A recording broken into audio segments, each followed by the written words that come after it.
গাড়ি আমার নিজের, চালাবো সরকারি রাস্তায়।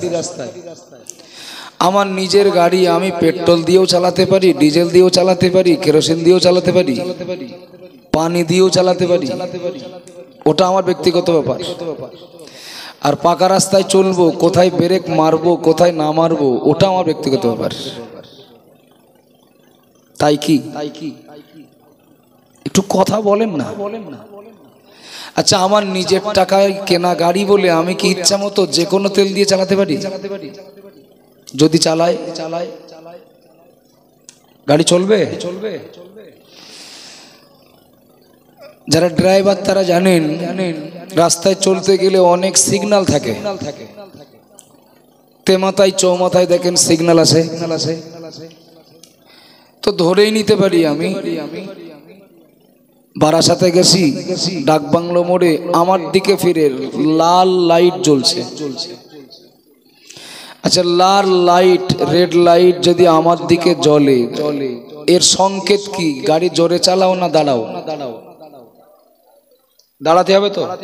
ওখানে কোনো পুলিশ নেই, কোনো মানুষ নেই, কেউ হাত দেখায়নি, কিন্তু সিগন্যালটা যখন আমার চোখে পড়বে আমাকে দাঁড়াতে হবে। গাড়ি কার? আমার নিজের। চলছিলাম কোথায়? সরকারি রাস্তায়, তো ট্যাক্স দিয়ে চলি, কিন্তু ওই সিগন্যালটা যদি আমি না মানি আমার কেস হবে না? হবে না? হবে তো। রাস্তায় কোথাও চলতে যেয়ে দেখছি no entry board, no entry.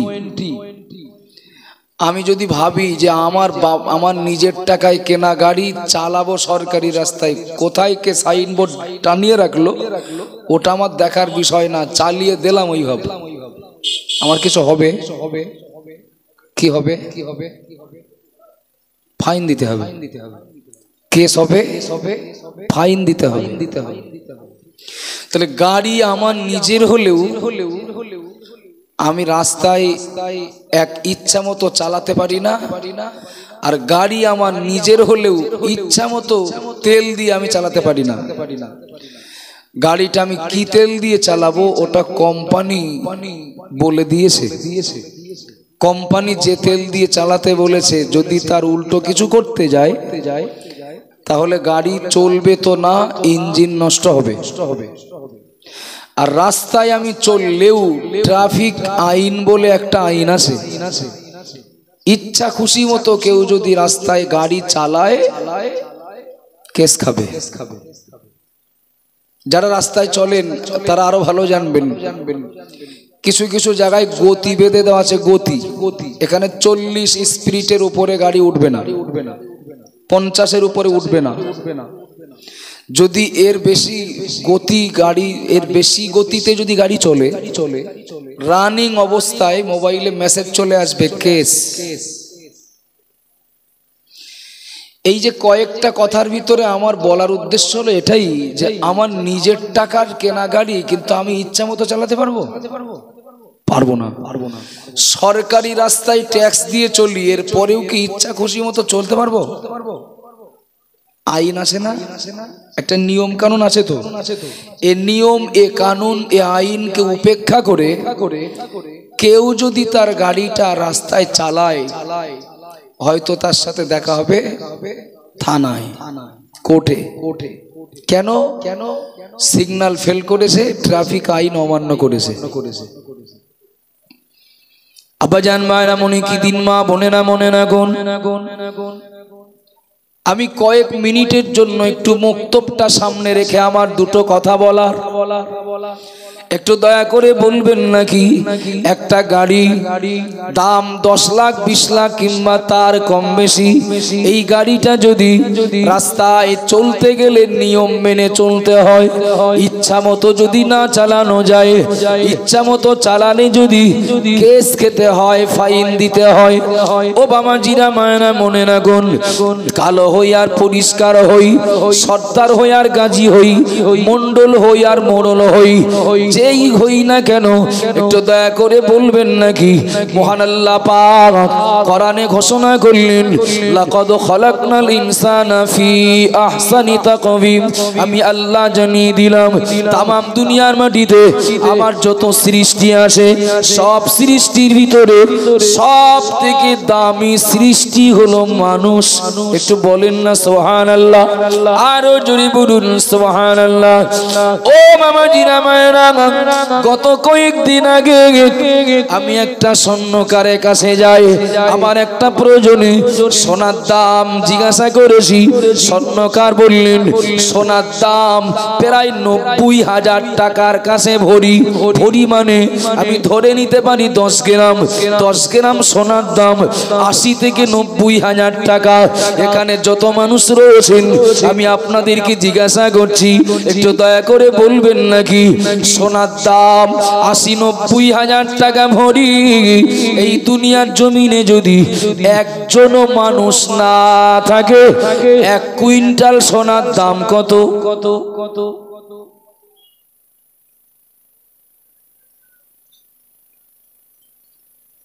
একটু কিছু বলেন। মানুষ থাকবে না দুনিয়ায়, 1 কুইন্টাল সোনার দাম কত? ও বাবা জিরা বায়রা মনে রাখুন, রাস্তার ধারে এমন জমি আছে হাত মেপে বিক্রি হয়। এমনি সহজে আমাদের এই রাস্তার ধারে 1 শতক জমির দাম 2 লাখ 3 লাখ টাকা। যদি মেন রাস্তায় যায় প্রধানমন্ত্রী সড়ক যোজনার ধারে 1 কাঠা জমির দাম 4 লাখ 5 লাখ টাকা কাটা। আর একটু শহর এলাকায় যদি যায় 10 লাখ টাকা কাটা। একটু বলবেন নাকি 1 কাঠা জমির দাম 3 লাখ 4 লাখ 5 লাখ টাকা। এই দুনিয়ার জমিনে একজনও মানুষ থাকবে না। 100 বিঘা জমির দাম কত? কত কত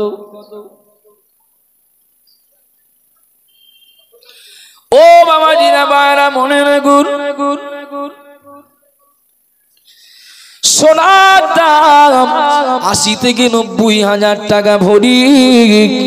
জমির দাম 1 কাঠা জমি 10 লাখ টাকারও বেশি, এমনও জমি আছে। এবার আমি আপনাদেরকে জিজ্ঞাসা করছি, যদি মানুষ না থাকলে সোনার কোনো দাম না থাকে, তাহলে মানুষের দাম বেশি না সোনার দাম বেশি?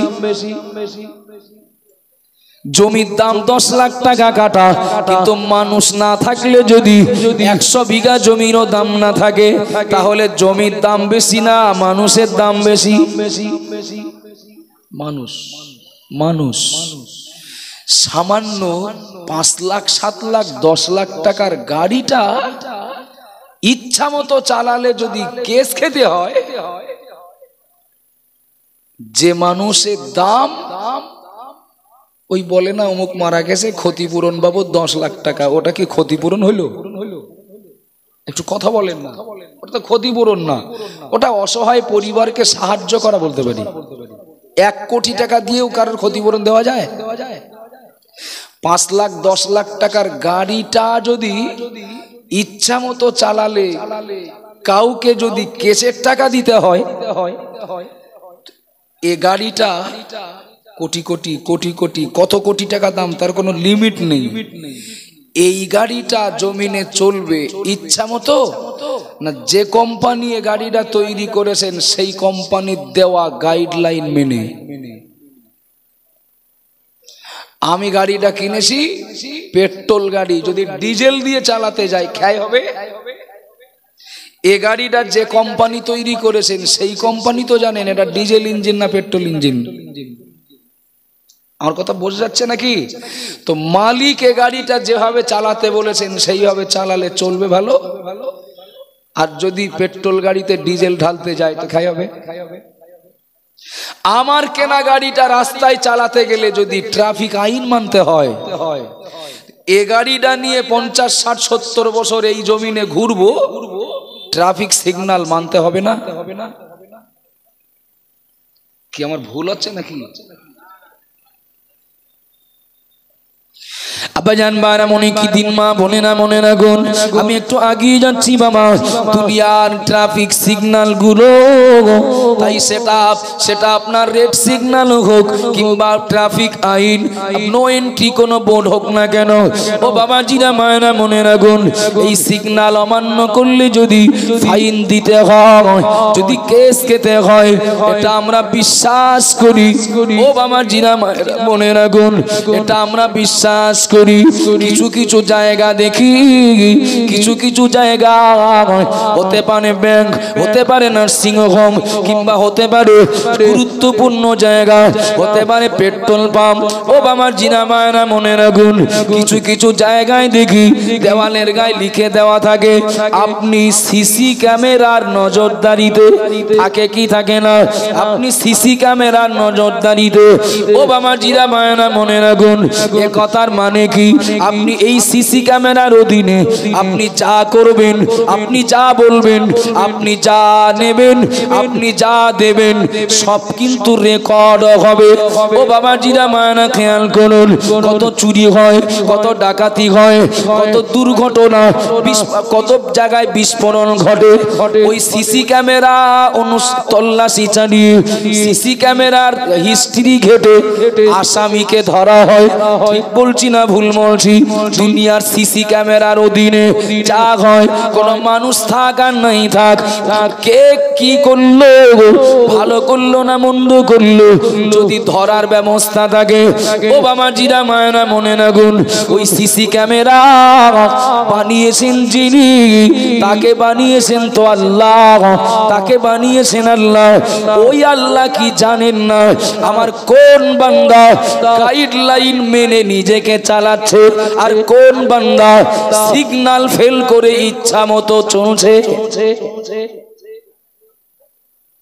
জানেন না ও বাবা জিরা বায়রা মনে রাখুন আল্লাহ নবী পাক জামানে জানিয়ে দিলেন সায়াতি জামানুন আলা উম্মতি আমি মুহাম্মদুর রাসূলুল্লাহ বলছি এমন একটা জামানা এমন একটা সময় চলে আসবে আমি মুহাম্মদুর রাসূলুল্লাহ বলছি ইউহিব্বুনা দুনিয়া ওয়া ইয়ানসাউনাল আখিরাহ আমি মুহাম্মদুর রাসূলুল্লাহ বলছি আমার উম্মত আমার উম্মতি ওরা দুনিয়াকে ভালোবাসবে ওরা দুনিয়াকে ভালোবাসবে ওরা দুনিয়াকে ভালোবাসবে ওয়ায়ানসাউনাল আখিরাহ ওরা আখিরাতটাকে ভুলে যাবে ওরা দুনিয়াকে ভালোবেসে ওরা আখিরাতটাকে ভুলে যাবে আমি মুহাম্মদুর রাসূলুল্লাহ বলছি এমন একটা সময় এমন একটা জামানা আমার উম্মতের নিকট হাজির হবে ও বাবা জিনা মায়েরা একটু দয়া করে বলবেন নাকি সিসি ক্যামেরার আওতা কেউ কিছু করলে যদি ওটা রেকর্ড থাকে আমি আল্লাহর বান্দা দুনিয়া কামাই করার জন্য যদি আমি পরকাল ভুলে চলি তাহলে এটাও কিন্তু আল্লাহর সিসি ক্যামেরায় রেকর্ড থাকবে থাকবে না কিছু মনে নিলে হবে না কিছু মনে নিলে হবে না আমি ওই অমুসলিম পাড়ার কথা বলছি না যাদের খুব অসুবিধা হচ্ছে একটু সামনে আসেন না একটু সামনে আসেন আবু তাহের ভাই খুব কানে লাগলে সামনে আসতে হবে অত বকলি হবে না সামনে বক্সের সামনে আসলে তো সমস্যা মিটে গেল আমি বক্সের কানের গোলায় বসবো আবার অভিযোগ করবো তা কি করে হয়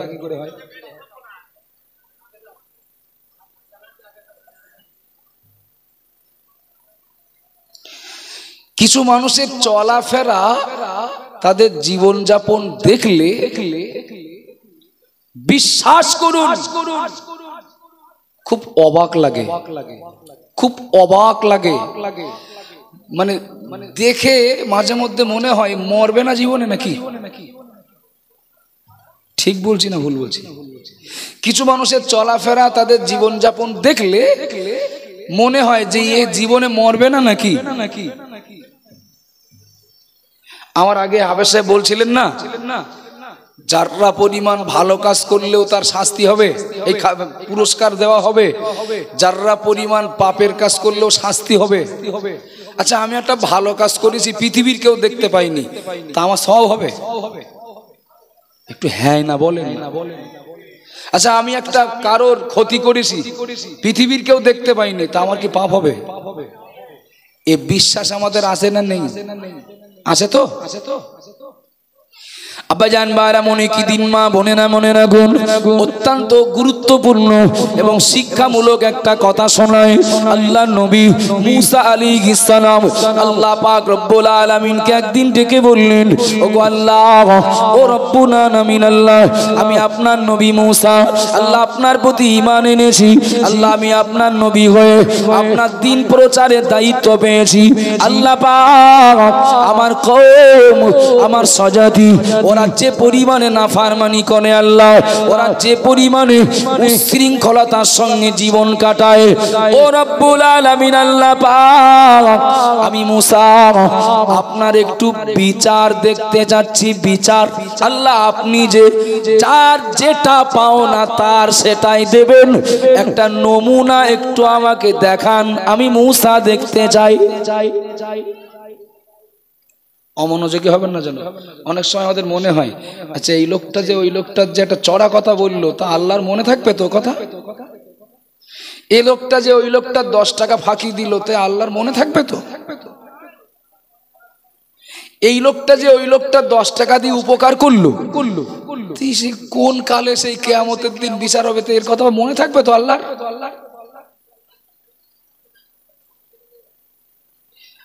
মুসা নবী কওমের প্রতি এত পরিমাণে অতিষ্ঠ হয়েছেন,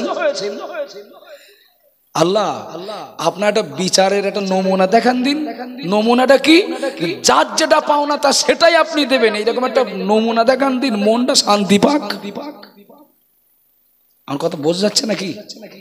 এই নমুনাটা দেখাতে বলছেন কেন? মুসা নবী যে আল্লাহর বিচারে সন্তুষ্ট না, বিশ্বাসী না, ওই জন্য না বলো, শুধু মনটা যে একটু শান্তি পাক, যার যেটা পাও না তার সেটাই আপনি দেবেন, আমি একটু দেখি মনটা একটু শান্ত হোক। আল্লাহু আকবার। নবী মুসা আলাইহিস সালাম যখন আল্লাহর কাছে বললেন, আল্লাহ একটা নমুনা দেখব। দেখেন, যারা বাজারে ঘুরে বেড়াচ্ছে ওরা হুড়ুক, যারা বসে আছেন অন্তত কথাটা শুনে রাখলে আমার বিশ্বাস মনুষ্যত্ব বোধ যদি চারা নাও বেঁচে থাকে, আমার এই কথাটা তাকে ভাবাবে। আর বিবেক যদি মরে যায়, জিবরাইল লস করলেও সে সোজা হবে না।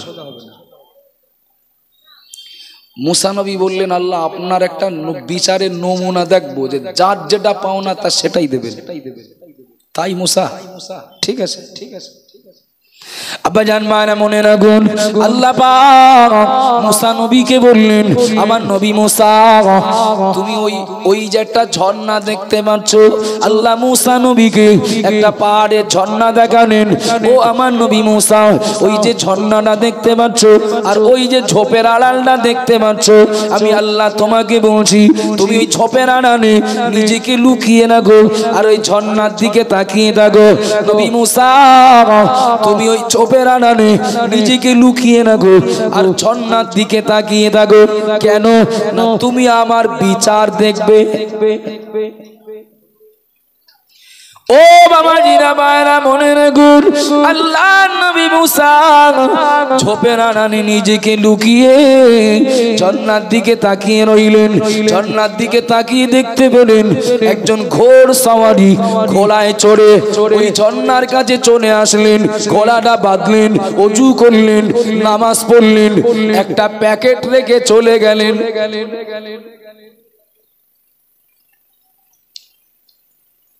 শুনছেন না মনোযোগী? প্যাকেট রেখে চলে গেছেন। মুসা নবী বলছেন, আল্লাহ ওই প্যাকেট রেখে যাচ্ছে, আল্লাহ প্যাকেট রেখে যাচ্ছে, তো প্যাকেট নিয়ে যাওয়ার কথা মনে নেই। মুসা নবীকে আল্লাহ বলেন, ও মুসা ঠান্ডা হও, তুমি আমার বিচার দেখবা, অত ব্যস্ত হলি হবে? মুসা নবী দেখলেন আর একজন লোক আসলো, ওই ঝর্ণায় ওযু করে নামাজ পড়ে চলে যাবে, এমন সময় ওর নজরে পড়েছে একটা প্যাকেট পড়ে রয়েছে। তার লোকটা এদিক ওদিক দেখা দেখি করলো, কেউ নেই, প্যাকেটটা না হাঁটা করেছে, বিরাট আনন্দ হচ্ছে যে প্যাকেটে কিছু একটা আছে। মুসা নবী বলছেন, আল্লাহ ও আমি তো সাক্ষী, ও প্যাকেট ওর না, একজনের প্যাকেট আর একজন নিয়ে চলে যাচ্ছে। আল্লাহ বললেন, মুসা ঠান্ডা হও, আমার বিচার দেখবে তো, ধৈর্য হারালি হবে। এখন দ্বিতীয় ব্যক্তি প্যাকেট নিয়ে চলে যেতেই এরপর একজন অন্ধ ব্যক্তি এসে ওই ঝর্ণায় অজু করে সবে নামাজ পড়তে দাঁড়িয়েছেন। এমন সময় প্রথম লোকটা এসে দেখে একটা লোক নামাজ পড়ছে, ওর ধারণা আমি এই গেলাম তো, আমার যাওয়ার পরে এই লোক ছাড়া মাঝখানে আর কেউ আসেনি। এসেই অন্ধ লোকটার উপরে চড়াও, এই প্যাকেট দে, নামাজ পরে পড়বি। প্যাকেট ছেড়ে তাই নামাজ পড়া হচ্ছে। মুসা নবী বলছেন, আল্লাহ আমি একটু ঝোপের আড়াল থেকে বেরিয়ে আসলে সব সমস্যা মিটে যাবে, ও অন্ধ লোকটার কোনো দোষ না, আমি জানি প্যাকেট ফেলে গেছে ও লোক, আমি জানি নিয়ে গেছে অন্য লোক, আল্লাহ অন্ধ লোকটা কিচ্ছু জানে না। আল্লাহ বলেন, ও মুসা ঠান্ডা হয়ে যায়, বসে থাকো, আমার তো বিচার দেখবে, অত ধৈর্য হারা হলি হবে। এখন প্রথম লোকটা যে প্যাকেট ফেলে চলে গেছেন, লোকটা ওই সময়ের একজন বাদশা, সঙ্গে তার তলোয়ার অটোমেটিক সঙ্গে থাকে আত্মরক্ষার জন্য। এখন খাপের ভিতর থেকে তলোয়ারটা বার করে অন্ধ ব্যক্তিটাকে বলছেন, তোর কোনো কথা শুনবো না, প্যাকেট দিবি না তোর ধর গর্দান আলাদা করবো। মুসা নবী দেখছেন কিন্তু সব। মুসা নবী ঝোপের ভিতরে ছটপট করছেন, আল্লাহ আমি একবার একটু বার হওয়ার পারমিশন দেন, আমার সমস্যা সব মিটে যাবে। কিন্তু আল্লাহ তো মুসা নবীর বার হতে দেবেন না, বার হতে দিলে তো বিচার হবে না। শুনছেন নাকি? আব্বাজান বানা মনে রাখুন, ওগো মা বোনেরা মনে রাখুন, কথাটা যদি মনে রাখি সংযত জীবনের জন্য এই ঘটনাটা বিরাট কাজ করবে বাবা, আমাদের জন্য গাইডলাইন হবে। দিনেও পাপ করব না, রাতেও পাপ করব না, লোকজনের সামনেও পাপ করব না, গোপনেও পাপ করব না, প্রকাশ্যেও ভালো কাজ করব, গোপনেও ভালো কাজ করব, দিনেও ভালো কাজ করব, রাতেও ভালো কাজ করব। এই বিশ্বাস আমার অন্তরে জায়গা পাবে, দুনিয়ার কেউ না দেখলেও আমার আল্লাহ দেখতে পাচ্ছেন। ও বাবা জিরা মায়না মনে রাখুন, ওই অন্ধ মানুষটাকে বাদশাহ উলঙ্গ তলোয়ার হাতে নিয়ে বাদশাহ বলতে লাগলেন, হয় প্যাকেট দে, না হয় তো ধরগর্দান আলাদা করব। অন্ধ লোকটা বললেন, বিশ্বাস করুন আমি কিছু জানি না, আমি কিছু দেখিনি, আমি খবর রাখি না, আমি নিজেই চোখে দেখতে পাই না, আমি নিজেই তো পথ চলি ইশারায়, তো প্যাকেট কোথায় আমি বলবো কি করে, আমি জানবো কি করে। ও বাবাজিরা মায়েরা মনে রাখুন, ওই লোকটা অর্থাৎ প্রথম লোকটা প্যাকেট হারিয়ে গেল, যার ওই প্যাকেটের ভিতরে এক প্যাকেট টাকা ছিল, টাকা, ওই প্যাকেটটা হারিয়ে গেল, যার লোকটা এত রাগা লেগে গেলেন, লোকটা এত চটে গেলেন, তার প্যাকেট না পেয়ে অন্ধ লোকটার গলায় কোপ দিয়েছেন, মাথা একদিকে, দেহ আর একদিকে। ও বাবা জিরা মায়না মনে রাখুন, আল্লাহ নবী মুসা আলাইহিস সালাম আল্লাহকে বলেছেন, আল্লাহ পাক আপনার বিচার দেখবো। আল্লাহ মুসা নবী আল্লাহর বিচার দেখতেছে। মুসা নবীর ভিতরে প্রশ্ন আরো বেড়ে গেল, ও রব্বুল আলামিন আল্লাহ, আমি তো বিচার দেখতে চেয়েছিলাম আমার মনকে সান্ত্বনা দেওয়ার জন্য, আমি বিচার দেখতে চেয়েছিলাম আল্লাহ আমার মনটাকে স্থির করার জন্য, কিন্তু বিচার দেখতেছে আমি তো আরো ধোঁয়াশায় পড়ে গেলাম।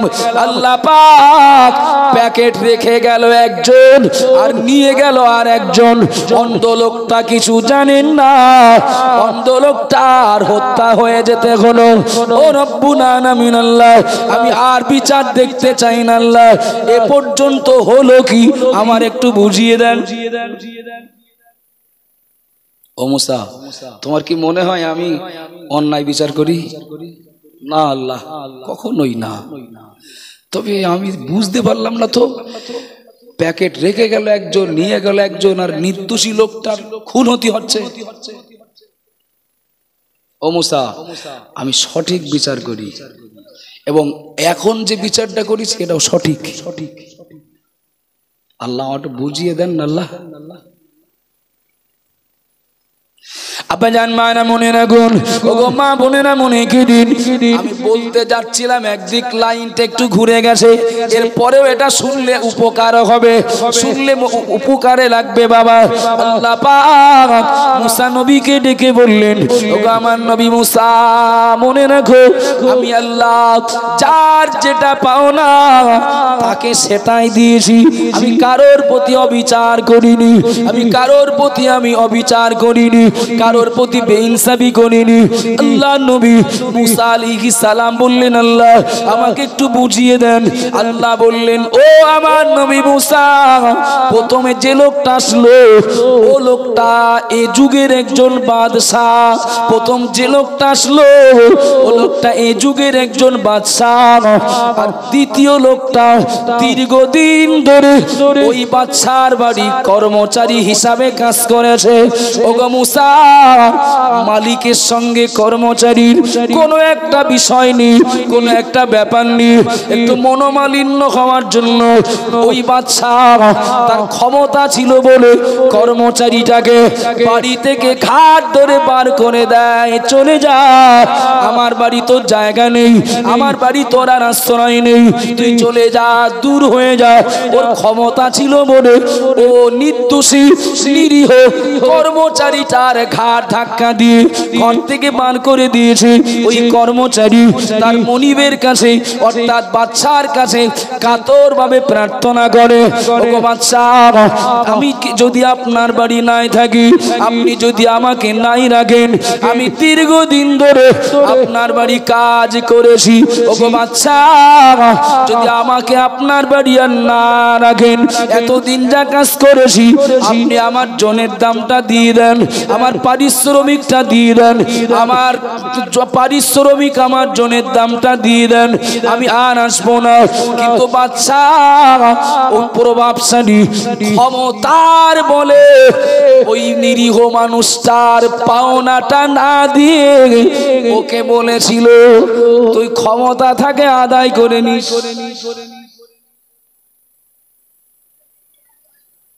শুনছেন না মনোযোগী?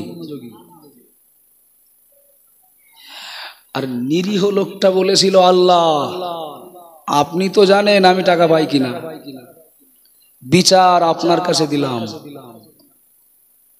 বোঝা যাচ্ছে কথা?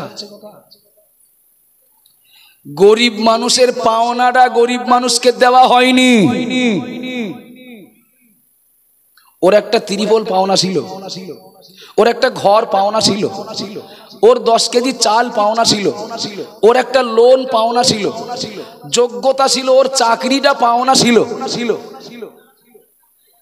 বোঝা যাচ্ছে নাকি?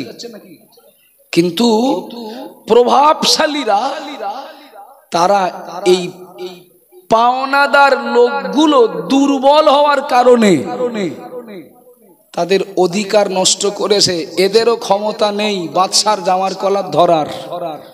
মনে মনে যদি একবার বলে দেয় না, আল্লাহ আমি পাবো কিনা সে তো আপনি জানেন, বিচারটা আপনার কাছে দিলাম,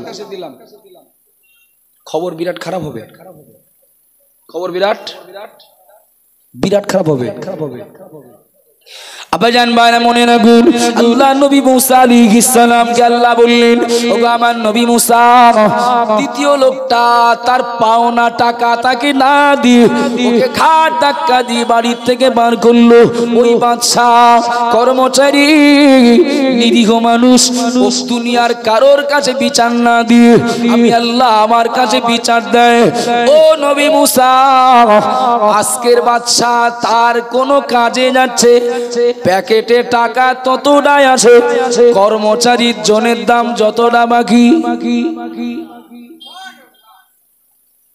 কি আমি কি কবরস্থানে সভা করছি নাকি? বুঝতে পারেননি কিছু? বাদশার প্যাকেটে টাকা ততটা, কর্মচারীর জনের দাম বাকি যতটা। একটু সুবহানাল্লাহ বলবেন না?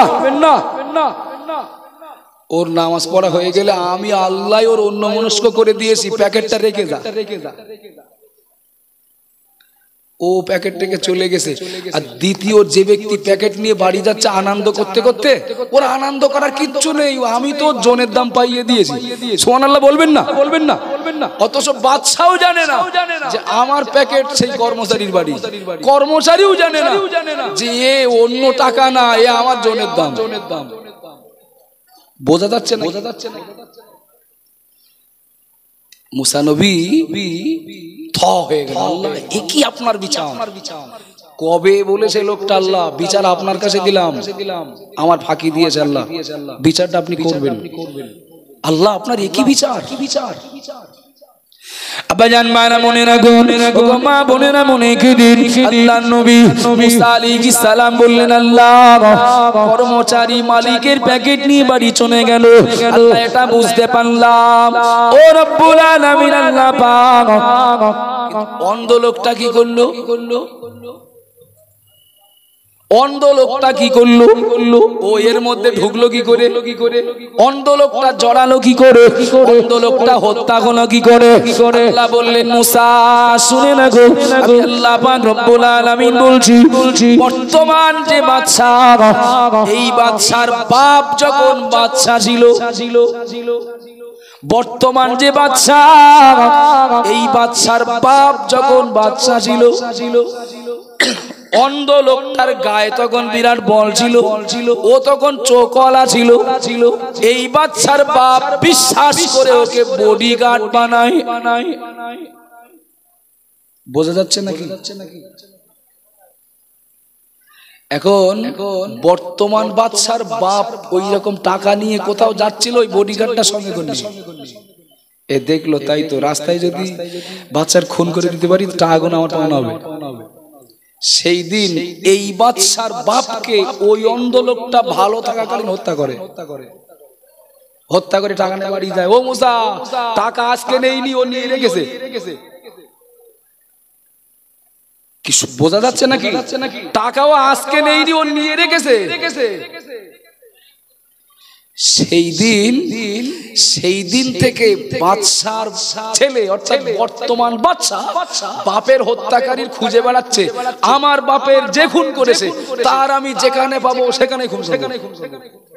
ও প্রতিজ্ঞা করে। ও মুসা, এ ছেলে জানেই না যে আমার বাপের হত্যাকারীর আমি হত্যা করছি। আরো কানা লোক জানেই না যারে আমি হত্যা করেছিলাম তার ছেলের হাতে হত্যা হচ্ছে। কিছু বোঝা যাচ্ছে নাকি? পাপ করলে ভুগতে হয় বলে না? পাপ করলে ভুগতে হয় বলে না? এই বিশ্বাসটা অন্তত অন্তরে জায়গা দেই যে সিগন্যাল ফেল করে ইচ্ছা মতো যদি এ গাড়ি চালায়, মালিক ধরবেই জায়গা মতো। আজকে কিছু বলবে না, হয়তো কাল হয়তো কিছু বলবে না, পরশু দিন কিছু বলবে না, কিন্তু এর পাওনা মালিক দেবেই, হক ফাঁকি দেবে না। বিশ্বাস হয়। চলেন কি বলছিলাম আমি, যে সামান্য একটা গাড়ি চালাতে গেলে যদি আমার ট্রাফিক আইন মানতে হয়, তাহলে এই মূল্যবান সৃষ্টিটাকে যিনি বানিয়েছেন তিনি তো একটা গাইডলাইন দিয়েছেন, তিনি তো একটা রাস্তা বলে দিয়েছেন, কিছু সিগন্যাল বলে দিয়েছেন যে একটু দেখে শুনে রাস্তায় চলো, তাহলে খারাপ হবে কম, ক্ষয়ক্ষতি হবে কম। গাড়িটা ইচ্ছা মতো চালালে যদি ক্ষয়ক্ষতি হয়, এখন এ মানুষ যদি আল্লাহর দেওয়া গাইডলাইন কোরআনটাকে উপেক্ষা করে ইচ্ছা মতো যদি এই পেট্রোল গাড়িতে ডিজেল ঢেলে এ জীবন যদি চালায়, মার ওর খেতেই হবে। যদি মান না খায়, নাউজুবিল্লাহ, কোরআন মিথ্যা হয়ে যাবে। আর কথা বুঝতে পারেননি? কোরআনটা কি মানুষ মরে গেলে বলার জন্য? কোরআনটা কি 41 দিনের মাথায় কলমাখানিতে তেলাওয়াত করার জন্য? কোরআনটা কি শবে বরাতের দিন বাড়িতে হামাম সাহেব যে 1 মিনিট পড়বেন ওই জন্য? কোরআনটা কি কারো সবরেসানি করার জন্য? ওই জন্য কি কোরআন এসেছে নাকি? এটা হ্যাঁ না বলেন না? কোরআনটা তো এসেছে তামাম সৃষ্টি জগতের ভিতরে শ্রেষ্ঠ সৃষ্টির জন্য গাইড বুক স্বরূপ। একটু জোরে বলুন, একটু মহব্বত করে বলেন না সুবহানাল্লাহ। এই গাইড বুকটাই সব লেখা আছে, মালিক লিখে দিয়েছেন এই গাড়িটা চালাবো কিভাবে। কিছু মনে নেন না বাবা। কোম্পানির গাইডলাইন উপেক্ষা করে ইচ্ছা মতো গাড়ি চালালে যদি গাড়ির ক্ষতি হয়, আমাকে যিনি সৃষ্টি করেছেন তার দেওয়া গাইডলাইন উপেক্ষা করে নিজেকে ইচ্ছা মতো চালালে আমাকেও ক্ষতিগ্রস্ত হতে হবে। কথা ঠিক বলছি না ভুল বলছি? কিছু মনে নেন না বাবা। খোঁজ নেন গ্রামে মসজিদ কটা, বলে মসজিদ 3-4টে আছে। মক্তব কটা নেই, মক্তব কটা নেই। মসজিদ বিরাট, মানে প্লাস্টার করা, টাইলস বসানো, মোজাইক করা, এসি লাগানো। মহল্লায় খোঁজ নেন, কোরআন শিক্ষার ব্যবস্থা নেই। আচ্ছা একটা বাংলা কথা বলবেন আমার। যদি কোরআন শিক্ষার ব্যবস্থা না থাকে তা মোজাইক করা মসজিদে যে কি ঘোড়ার ডিমটা করবে? একটু কথা বলেন না। নামাজের নিয়ম কানুন, দোয়া দরুদ সূরা কেরাত জানা থাকলে গাছতলায়ও নামাজ হবে। কোথায় নামাজ হবে? গাছতলায়ও নামাজ হবে, পাকা রাস্তায় নামাজ হবে। কিন্তু সূরা কেরাত, দোয়া দরুদ, নিয়াত সহ কোরআন যদি না জানে, মোজাইক করা মসজিদেও নামাজ কি করে হবে? কেমন ভুল হয়ে যাচ্ছে নাকি? তাহলে একদিকে কোরআন নামীয় গাইড বুকটা ছেড়ে আমি আমার নিজেকে ক্ষতির দিকে ঠেলে দিচ্ছি, অপর দিকে কোরআন বাদ দিয়ে যা ধর্ম করছি এ তো কিছুটা ধর্ম নিয়ে ঠাট্টা করার মতো হচ্ছে। 40 বছর ধরে নামাজ পড়ে, খোঁজ নেন গোসলের ফরজ কটা? হ্যাঁ না বলেন না? 40 বছর ধরে নামাজ পড়ে, মেজাজ বিরাট কড়া। খোঁজ নিয়ে দেখেন দিন ওযুর ফরজ কটা জানে কি? 40 বছর ধরে নামাজ পড়ে, মেজাজ বিরাট কড়া। মক্তবে ছেলেপিলেগুলো দেখলে যেন রাস্তার ধারে জঞ্জাল মনে করে, মানে এরা হুড়ুহুড়ি করে, পরিবেশ দূষণ করে এরা।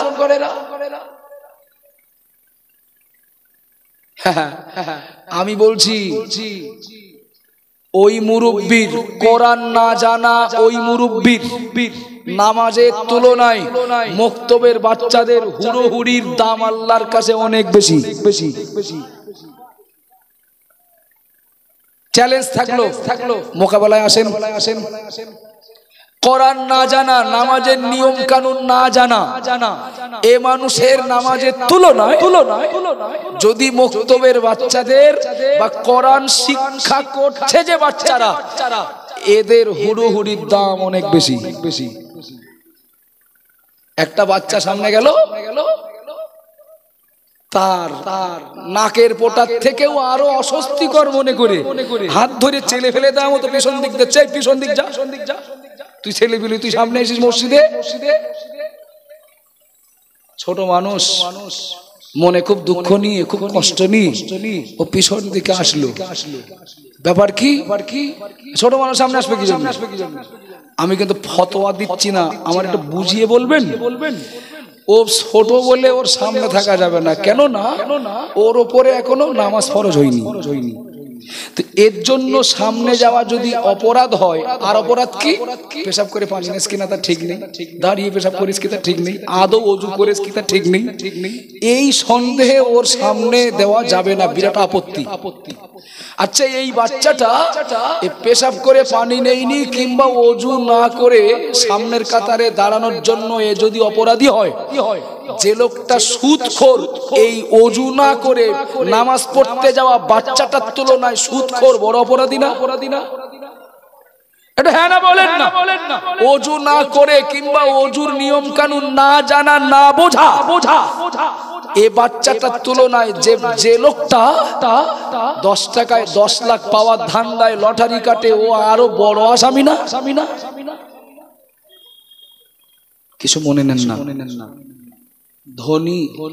ধনী গরিব, বাচ্চা বুড়ো, নারী পুরুষ সব নির্বিশেষে কোরআন থেকে যে দূরে সে অনেক কিছু হতে পারে, তার পক্ষে মুসলমান হওয়া অসম্ভব। ভুল বলছি নাকি? মুসলমান হওয়া তার পক্ষে অসম্ভব। মহান আল্লাহ নবীর উপরে গারে হেরায় প্রথম যে আয়াত নাজিল করলেন, নামাজ পড়তে বলেননি, পড়তে বলেছেন। কথা বলেন কি বলেছেন? পড়তে, কোরআন পড়তে বলেছেন। কিছু মনে নেন না বাবা, কিছু মনে নেন না। মসজিদ আল্লাহর ঘর, আল্লাহর ঘরের সম্মান, আল্লাহর ঘরের মর্যাদা কেউ যদি কখনো কোনোদিন নিচু নজরে দেখে, তার ঈমান চলে যাবে। যাবে না? যাবে। এখানে কয়েকটা মিডিয়া আছে। আমি নির্মাণ দক্ষিণ পাড়া মহল্লাতে এই মক্তবের জলসায় দুটো কথা বলছি। কেউ যেন না মনে করি এ বক্তব্য এই মহল্লার জন্য।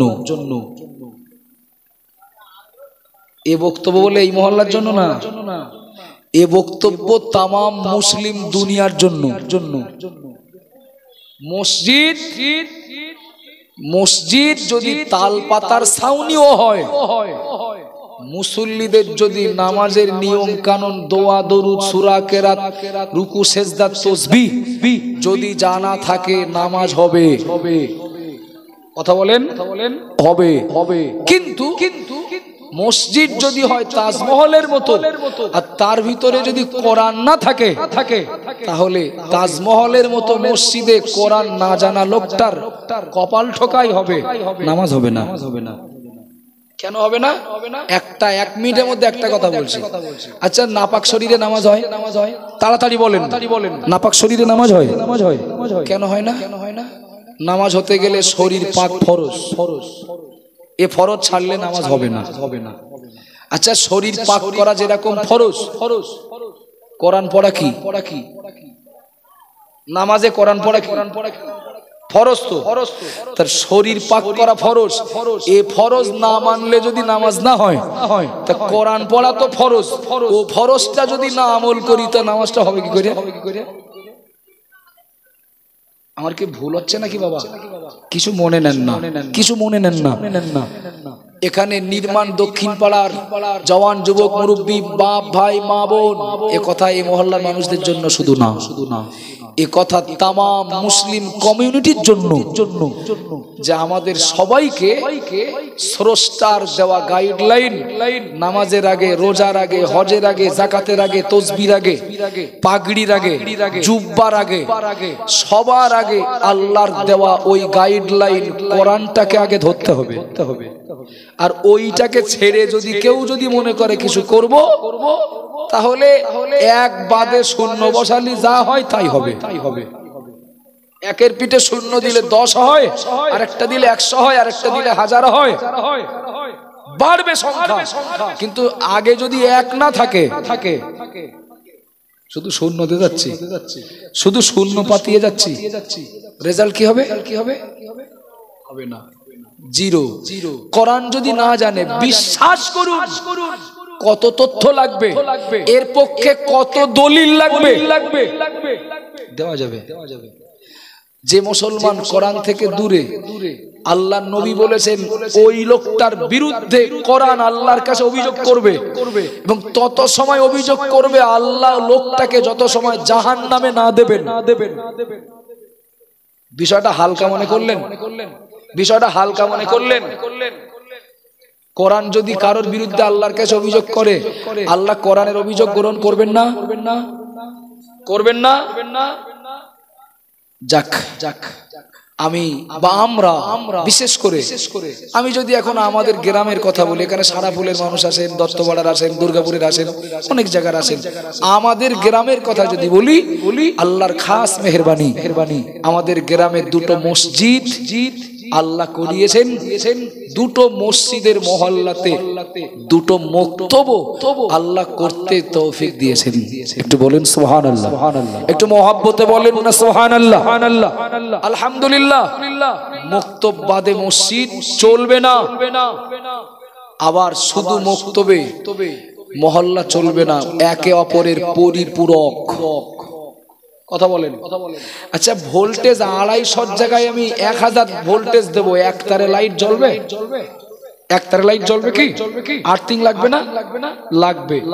মুক্তব বাদ দিয়ে যেমন মসজিদের পক্ষে মহল্লার মানুষদেরকে জান্নাতের পথ দেখানো অসম্ভব, আবার মসজিদ বাদ দিয়ে শুধু মুক্তবের মাধ্যমে মহল্লার মানুষদেরকে জান্নাতের রাস্তা দেখিয়ে দেওয়া অসম্ভব। সুতরাং আমি অল্পক্ষণের বক্তব্যে আপনাদেরকে বোঝানোর চেষ্টা করেছি এটাই, দুনিয়ায় চলতে গেলে যেমন আমার ট্রাফিক আইন কানুন মেনে চলতে হয়, আমিও দুনিয়ায় কিভাবে চলবো, আল্লাহ কোরআনটাকে আমাদের জন্য আইনের বই, কিতাব বা সংবিধান করে আমাদের জন্য পাঠিয়েছেন। একটু বলেন সুবহানাল্লাহ। তাকবীর দেন, নারায়ে তাকবীর। আর একটু জোরে বলেন নারায়ে তাকবীর।